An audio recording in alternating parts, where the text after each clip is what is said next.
les signes de l'au-delà. On vous propose bientôt une conférence sur les signes de l'au-delà. Mais quels sont ces signes? Quand on parle de signes, on pense souvent que ça va être un signe vraiment très distinctif, avec voilà, une manifestation complète. Malheureusement, beaucoup de signes restent inaperçus, alors qu'ils nous concernent personnellement. En effet, quand vous demandez confirmation à un médium, c'est compliqué pour lui de pouvoir confirmer en fait l'émotion que vous ressentez. En effet, on va savoir vous parler d'un objet précis, d'un animal précis. L'idée, c'est que vous puissiez en fait reconnaître le défunt et puis les habitudes quotidiennes que vous avez de vie. Au-delà de ça, il n'y a que vous qui puissiez savoir en fait ce lien précis. Et puis, vous avez aussi les confirmations de la vie. Et ça, c'est vraiment assez sympathique.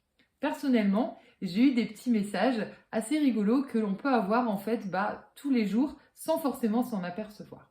Par exemple, vous rentrez dans un lieu et d'un coup, la musique en fait commence. Voilà, la musique du lieu en fait, tout simplement, où est diffusée de la musique. C'est le début de la chanson et c'est une chanson qui a marqué un moment fort, voilà, que vous avez eu avec la personne.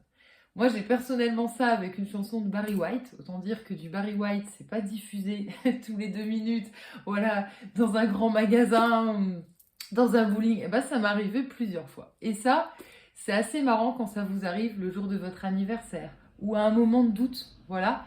Et c'est des petits signes qui passent parfois complètement inaperçus.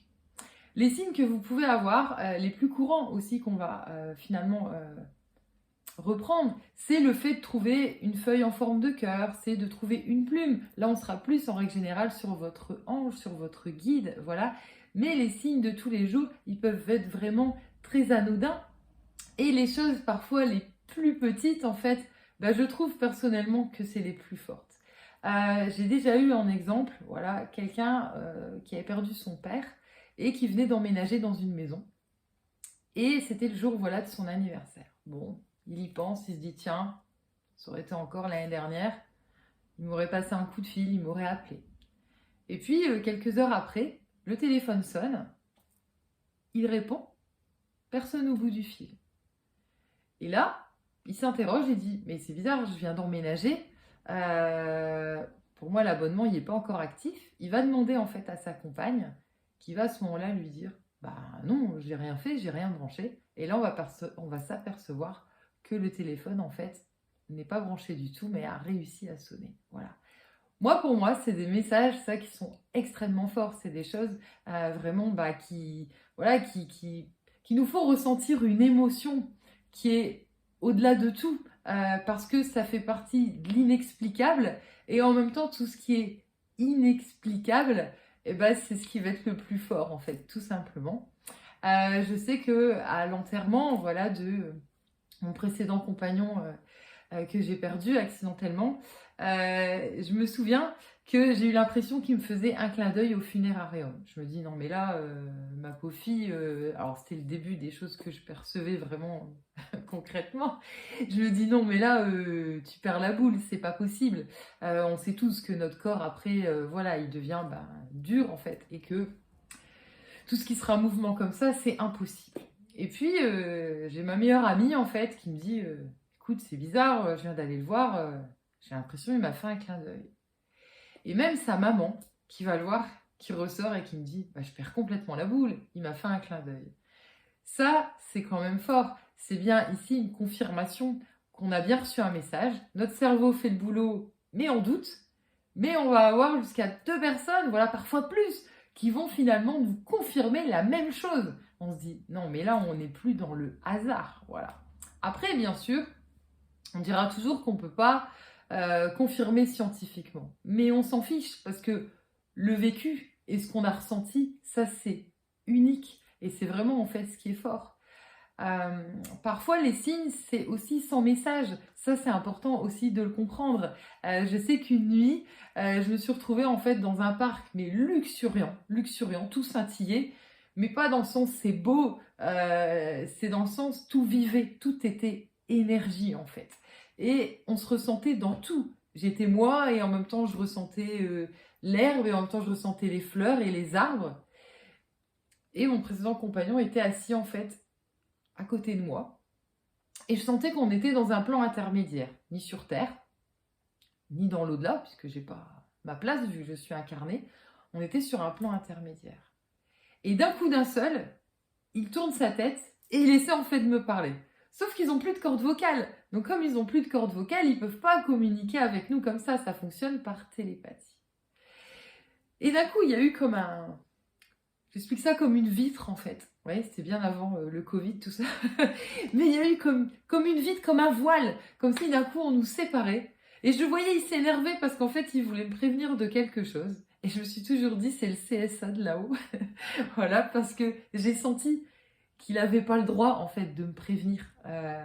Et c'était pour me rassurer. Quelques mois après, je me suis dit que c'était ce lien-là, obligatoirement. Mais c'est assez marrant de voir que, ben, vous voyez, il y a même un contrôle sur ce qui est dit. Et puis, dans les messages qu'on va pouvoir transmettre aussi, parfois on aura des éléments sur certaines situations. Et parfois non, parce que ça peut perturber aussi notre évolution de la vie ou l'évolution de notre âme en fonction de ce qu'on a choisi, en fonction du lien. Donc ça, c'est assez rigolo. Et puis, dans les signes, ben, on a aussi des choses qui vont se modifier. Moi, je sais que j'avais enregistré sa voix, en fait, son répondeur téléphonique, et puis voilà, quelques messages qu'il m'avait laissés. Je voulais garder sa voix sur un dictaphone. Et puis un jour, j'ai eu envie de réécouter. Voilà, je me suis dit, tiens, voilà, pour me rappeler un petit peu sa voix. Et je me souvenais très bien du premier message, c'était juste l'accueil de sa messagerie vocale. Et puis quand j'ai mis, voilà, et j'avais vérifié le jour où j'avais enregistré, voir si ça avait bien fonctionné, j'ai plus ce message. Et à la place, j'ai en fait les pimpons d'une ambulance, mais alors extrêmement fort, comme si j'étais dans la rue et que j'avais enregistré ce pimpon.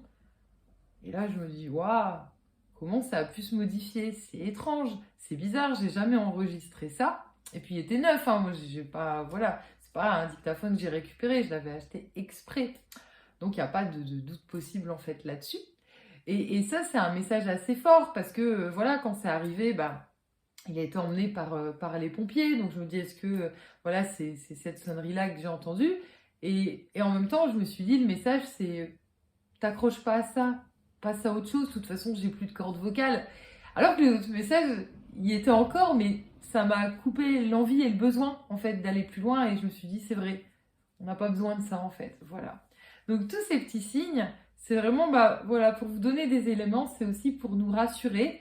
Mais parfois, on n'en aura pas aussi parce que c'est pas le moment, parce que voilà. Mais il faut pouvoir les voir, les interpréter, ce qui n'est pas toujours simple.